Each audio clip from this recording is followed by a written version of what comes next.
শিশু যদি তার পিতামাতাকে প্রণাম না করে, সে মন্দিরে প্রণাম করা কোনোদিন শিখতে পারে বাবা? মা পারে? যে নারী তার স্বামীকেই প্রণাম করে না, সে আবার বাইরে যেয়ে প্রণাম করবে কি করে?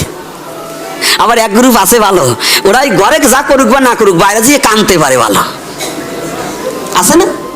এই তো এইবার কি করেছে, যখন তালি মেরেছে শিব ঠাকুর নিজে, যে জানো এই পাখিগুলো সব সরে যাক, কিন্তু সেমতি অবস্থায় সূক্ষ্ম, আত্মাটা সূক্ষ্ম কিন্তু দেহটা পাখি, তার নামও ছিল সুখ, নিদ্রাগত অবস্থায় ছিলেন। হঠাৎ করে পার্বতীকে বলছে যে পার্বতী, আমার এই কথা বলতে হলে মাঝে মাঝে একটু হুহা বইল। বলছে তাই বলছে, দেখো ঠাকুর আমি দেব। হ্যাঁ, তো শিব ঠাকুর যোগ তত্ত্ব বলছে। কি তত্ত্ব? যোগ কাহাকে বলে? যোগ কাহাকে বলে? শিক্ষক তো এখানে অনেকেই আছেন। যোগ কাহাকে বলে? যোগ বলা হয় তাকে আলাদা বিষয়বস্তু একত্রিত করা, তাহাকে বলে যোগ। আর একত্রিত বিষয়বস্তু আলাদা করা তাকে বলে বিয়োগ। বিয়োগের সংখ্যা বেড়ে গেলে তাকে বলে ভাগ, আর যোগের সংখ্যা বেড়ে গেলে তাকে বলে গুণ। নাকি মূল ধারা হচ্ছে দুটো, কি যোগ আর বিয়োগ, নাকি অন্য কিছু বলছি? সনাতন ধর্মের লজিকগুলো ভালো করে বুঝুন। যোগ কি বলছে? যোগ কিসে যোগ? শিব ঠাকুর সেই যোগই বলছে যে যোগ শ্রবণ করিলে, যোগের তত্ত্ব শ্রবণ করিলে জীবাত্মার পরমাত্মার মিলন ঘটে, ভক্ত ভগবানের মিলন ঘটে, জীবাত্মার পরমাত্মার মিলন হয়ে রাধা গোবিন্দ মূরতি হয়ে যার দ্বিদলে অবস্থান করে, সেই যোগ তত্ত্ব বলছে শিব ঠাকুর। জয় নিতাই গৌর হরি বল।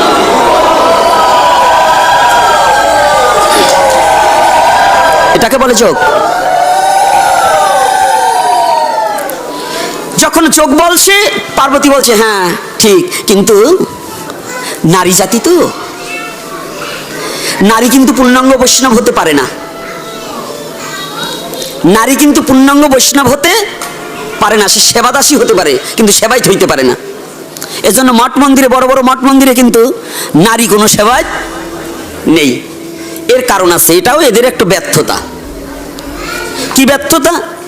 এরা একটু আরামায়েশ পাইলে এরা সব ভুলে যেতে পারে, পারে কি না? যত গভীর কথাই হোক এদের কাছে কিন্তু আটকে না। তো এইবার মায়েরা আপনাদের বলছি না, কিন্তু ওই রকম যারা, আপনাদের বললে আপনারা ভালো, কারণ ভালো না হলে আমার মায়েরা কি আসতো নাকি? তো এইবার কি করেছে জানো মা, যখন পার্বতী হিহা বলতে বলতে একসময় শিব ঠাকুরের কোলের উপরে ঘুমিয়ে পড়েছে।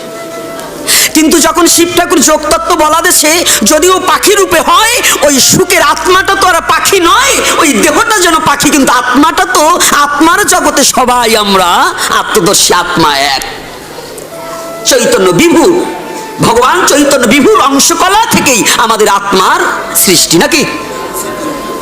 অমৃতস্য পুত্র, এই পৃথিবীর যত জীব সমস্তই অমৃতের পুত্র।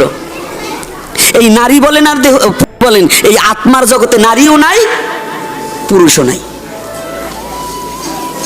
এইবার কি করেছে জানো না, ওই হুহা বলতে বলতে যখন ঘুমিয়ে পড়েছে, আর সুখ পাখি ও দেখছে যদি আমি এখন ওই হুহা না বলি তাহলে আমার এই অব্যক্ত ঠাকুরের এই অব্যক্ত কথার ব্যক্তও হবে না, আর জীব জগতে কিছু পাবে না, আমিও কিছু পাবো না। কথাটা ভালো করে, অনেক সময় নিজের ক্ষতি হলেও যদি আমার জন্য পরের ভালো হয়, নিজের ক্ষতিটা মেনে নেওয়া ভালো।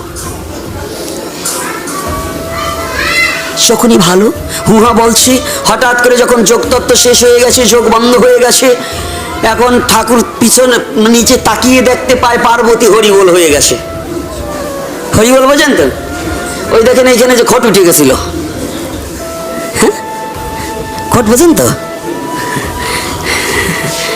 খট উঠে গেছিল, তো এই খটের মতো পার্বতীরও দেখে নাক ডাক শুরু হয়ে গেছে। আস্তে কথাটা খেয়াল করেন, যখন পার্বতীর ওরকম অবস্থা হয়ে গেছে, শিব ঠাকুর মনে মনে চিন্তা করছে, ধাক্কা দিয়ে বলছে, আয় পার্বতী, আরে তুমি যে যোগ শুনতে শুনতে ঘুমিয়ে পড়ছো, তাই এত সময় হুহা বললো কে? সন্দেহ আছে না বাবা? আর ভালো করে বুঝুন যোগ তত্ত্বটা কেমন। আপনারা তো নাম জপ করবার সময় এরকম এরকম তাকান, তাকান না? কি আমরা তাকাই না? কিটা আসলো কি গেল, হরিনাম করবার বসে না এইখানে, ওই রাস্তা দেখে যায়, তাও আমরা একটু ফলো করি।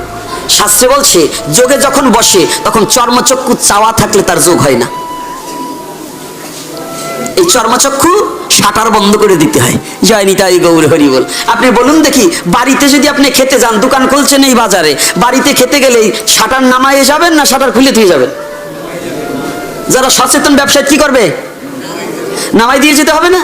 তাই আপনার এইটা হলো বাহ্যিক দৃষ্টি, কিন্তু অন্তরের দৃষ্টিতে যদি আপনার সেইটাকে জানতে বসতে হয়, এই শাটার দুটো নামায় দিতে হবে। এই চোখের শাটার যখন বন্ধ করে দেবেন, তখন এই বাহ্যিক জগতের কোনো কিছু দৃষ্টিগোচরে পড়বে না। যখন বন্ধ করে দিলেন, তো শিব ঠাকুর যখন যোগতত্ত্ব বলেছিলেন, তখন শিব ঠাকুর এই শাটার দুটো বন্ধ, অর্থাৎ চোখ দুটো বন্ধ করেছিলেন। দেখলেন পার্বতী ঘুমিয়ে আছে, তখন বললেন তাহলে এই কথা আমার কথার সাথে সায় দিল কে, তাকে একটু জানা বোঝার দরকার। শিব ঠাকুর যেমন রাগী তেমন দয়ালু, ওনার মতো দয়ালু নাই দেবতাদের মধ্যে। উনি যা বেজাল বাতাইছে, এত বেজাল আর কেউ বাতাইতে পারেনি। আপনি বুঝেন, ওনারে যে একটু ভালোবেসে খালি ওম নমঃ শিবায়, যদি খালি একটা বেলের পাতা মাথার উপর দিয়েছে তারই বর দিয়েছে, এই সুযোগ নিয়ে নিয়ে যত অসুর আছে শিবের ভজন করিয়ে করিয়ে তারা কিন্তু দেবতাদের দফা সারছে।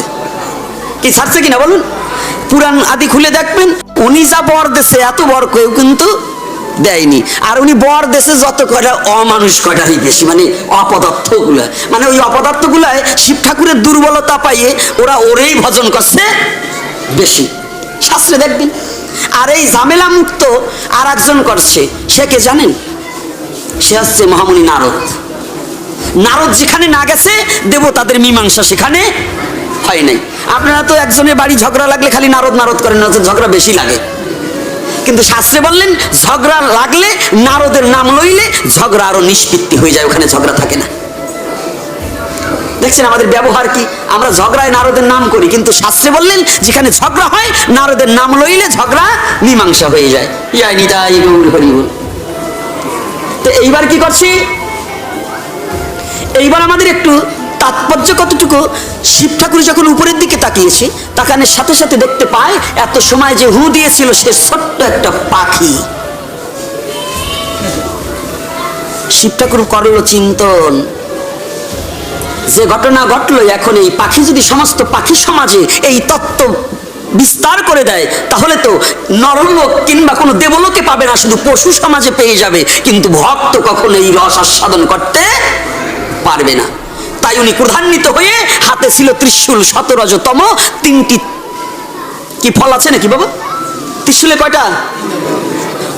শতরজতম। আবার বললেন একে তিন, তিনে এক, ব্রহ্মা বিষ্ণু শিব।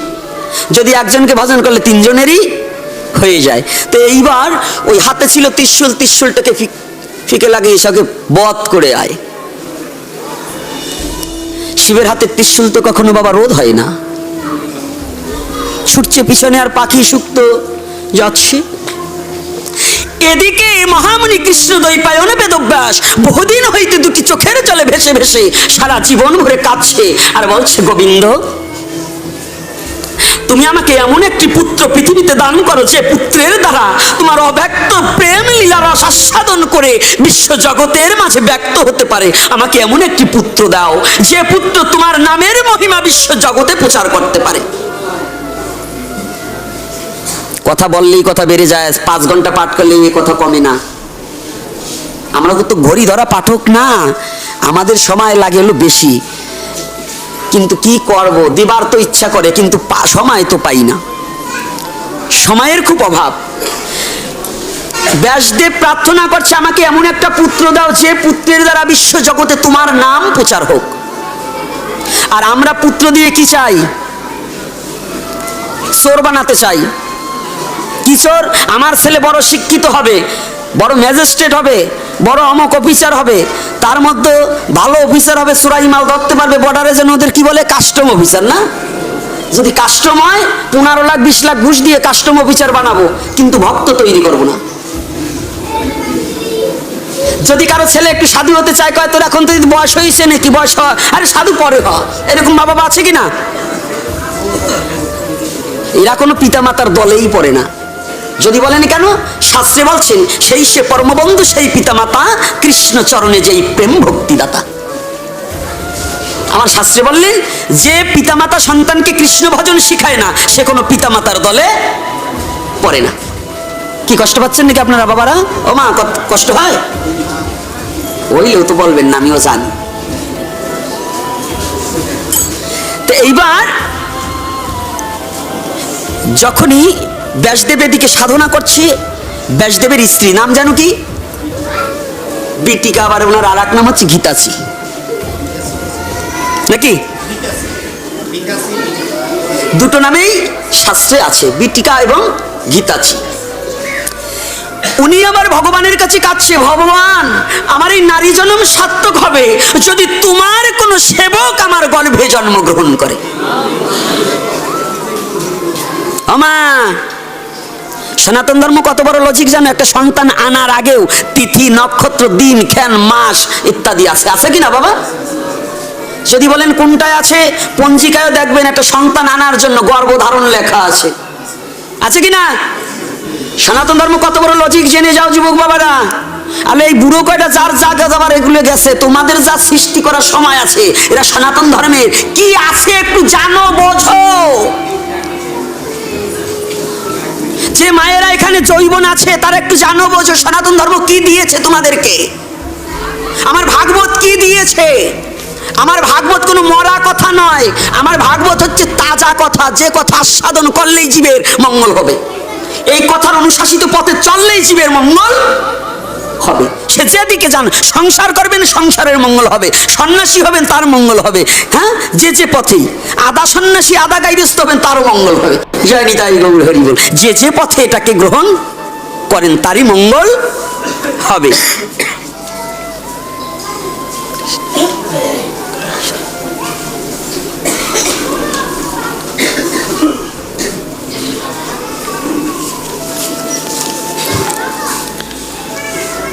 জয় নিতাই বলবানি আরো পরে, ওয়া বলবো পরে।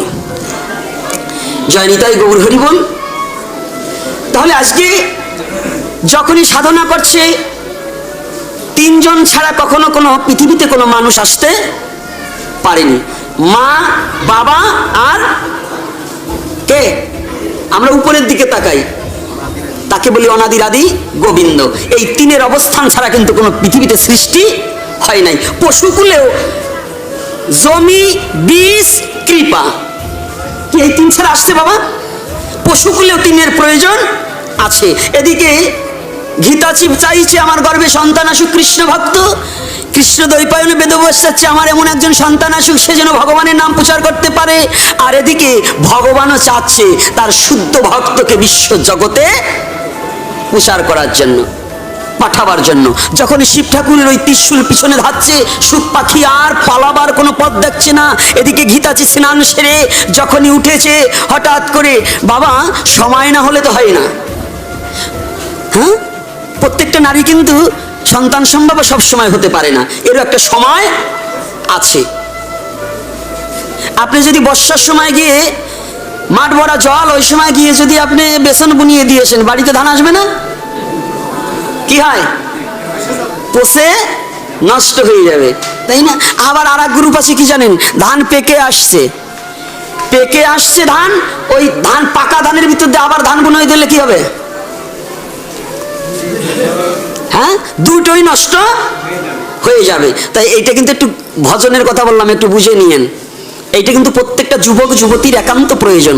অর্থাৎ বর্ষার সময় বেসন বুনানো যাবে না। আর কখনো বুনানো যাবে না, ধান যদি হয়ে আসছে ওই ধান না কাটা অবধি আবার বেসন বুনানো যাবে না। যে বেসন দেবেন সেটাই নষ্ট হয়ে যাবে। তো এইবার কি করেছে ভালো করে বুঝুন। তো মা যখন এখন চিন্তা করছে, এদিকে সুখ পাখি তো কোথাও কোনো পাত্র পাচ্ছে না, কোথায় গিয়ে প্রবেশ করবে। মা গীতাজি যখন উড়ুতে একটা আঁচড়ে লেগেছে, আঁচড়ে লেগে একটু রুধির ধারা বেরিয়েছে। রজশালা না হইলে সেই গর্ভে কখনো সন্তান আসে না। তাই যখন উড়ুতে, মানে সংক্ষিপ্ত করে দিচ্ছি, সময় প্রায় ঘনিয়ে আসছে, এই জন্য সংক্ষিপ্ত করে দিচ্ছি। এই লীলা দিয়ে দুদিন আলোচনা করা যায়। আজকে কোনো মতে বলবো, আগামী দিন অন্য তত্ত্বের উপরে আলোচনা আমাদের থাকবে, নাকি?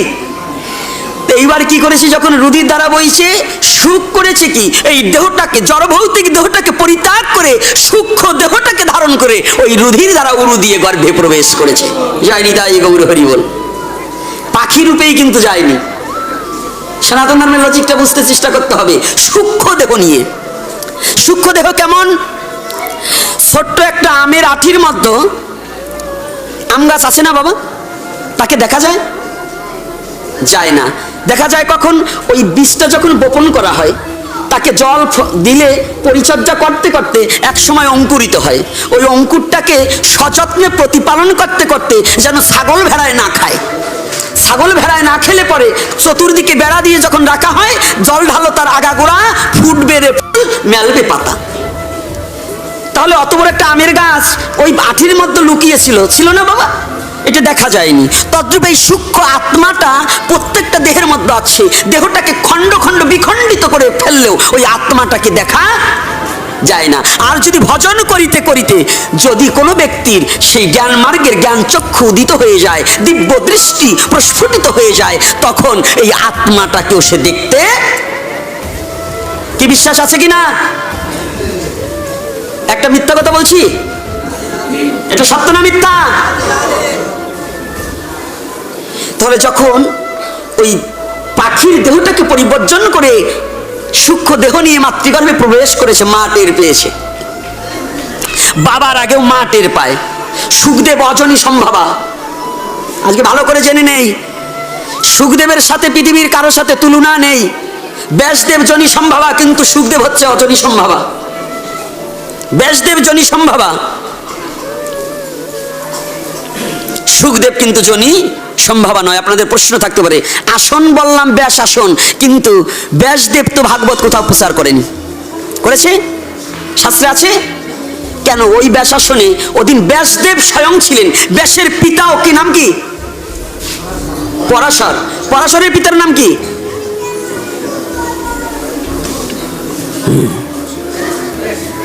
আচ্ছা, যাক, দেখা যাবে না আগামী দিন কি হয়। তো এখন পরাশর থেকে, পরাশরের বাবাও ওখানে ছিল, পরাশরের বাবাও ওইখানে ছিল, স্বয়ং ব্যাসদেব ছিল। তথাপিও বক্তা ছিলেন কে? সুখদেব গোস্বামী প্রভুপাদ। একটু ভালো করে মেমোরিতে ঢুকিয়ে নিতে হবে সনাতন ধর্মটা কি। ফ্যান খাওয়া ব্রেনে কখনো সনাতন ধর্ম বোঝা যাবে না। সনাতন ধর্ম বুঝতে হলে একটু ভালো ভজনের ব্রেনের প্রয়োজন। ভজন করতে হবে। যদি করো ভজন, বাড়বে ওজন। ভজন করে কয়জন বাবা? পড়িয়ে পড়া পণ্ডিত হওয়া যায়, কিন্তু করোনা হতে হবে না, কর্ম করতে হবে। এই কর্ম না করলে সনাতন ধর্ম বোঝা যাবে কি? তাহলে এখানে কি বললেন? এত লোক, 60,000 মুনি ঋষি। শুধু কি মুনি ঋষি ছিল? আর কেউ ছিল না?